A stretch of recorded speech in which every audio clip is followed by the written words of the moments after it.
สบายดีสบายดีตอนเช้าๆแต่สะอ่อนมักเพชรนี่พุ่นนะดกแท้ดกว่าอืมคุยกับปีกับเฟอเบิ่งได้เนาะคือที่แซ่บเว้ยมา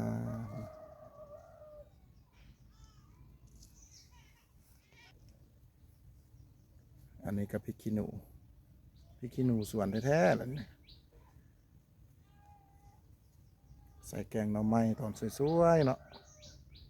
มาเว้ยมันกะคักนะคือลูกโดดใส่แกงหน่อไม้พุ่นนะ